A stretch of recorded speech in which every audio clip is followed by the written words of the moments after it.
দর্শক আসসালামু আলাইকুম। আপনারা সবাই কেমন আছেন? আশা করছি সবাই অনেক ভালো আছেন বন্ধুরা। এই যে বন্ধুরা দেখতে পাচ্ছেন আমাদের গ্রামের কৃষকেরা কীভাবে বাড়ির আশেপাশে এই মরিচ চাষ করে থাকে বন্ধুরা।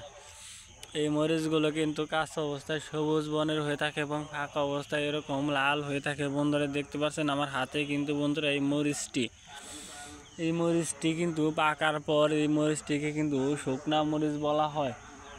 এবং এই যে মরিচটি দেখতে পাচ্ছেন এটাকে কিন্তু কাঁচা মরিচ বলা হয়। আমাদের গ্রামের কৃষকেরা কিন্তু বাড়ির আশেপাশে প্রতি জমিতে কিন্তু এই মরিচগুলো চাষ করে থাকে। আপনারাও কিন্তু খুবই সহজ উপায়ে কিন্তু এই মরিচগুলো কিন্তু আপনার বাড়ির আশেপাশে কিন্তু চাষ করতে পারেন বন্ধুরা। এই মরিচগুলো খেতে কিন্তু বন্ধুরা খুবই সুস্বাদু বন্ধুরা। দেখতে পাচ্ছেন বন্ধুরা এই মরিচ গাছগুলো কিন্তু দেখে নিন বন্ধুরা।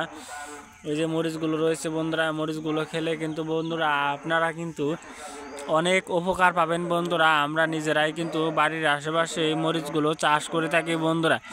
এই মরিচ চাষের জন্য বন্ধুরা অবশ্যই প্রতি জমিতে এই মরিচের যে বীজগুলো রয়েছে এই বীজগুলো একদিন পানিতে ভিজিয়ে রেখে যদি আপনারা এই মরিচগুলো যদি খেতে পারেন বন্ধুরা, তাহলে কিন্তু আপনারা এই মরিচের যে স্বাদ রয়েছে বন্ধুরা, যে ভিটামিনগুলো রয়েছে এই মরিচের মধ্যে, সেই ভিটামিনগুলো কিন্তু আপনারা পেয়ে যাবেন।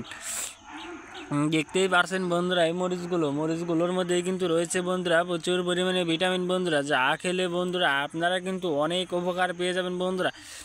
দেখে নিন বন্ধুরা এই মরিচগুলো কিন্তু আমরা আমাদের বাড়ির আশেপাশে কিন্তু চাষ করে থাকি। তো আপনারাও কিন্তু এই মরিচগুলো চাষ করলে কিন্তু আপনারা কিন্তু খেতে পারবেন বন্ধুরা। তো বন্ধুরা যদি আমাদের এই ভিডিওটি ভালো লেগে থাকে তাহলে বন্ধুরা অবশ্যই আমাদের এই ভিডিওতে একটি লাইক করবেন এবং কমেন্টে আপনাদের মতামত জানাবেন। ধন্যবাদ আপনাদের সবাইকে। আসসালামু আলাইকুম বন্ধুরা।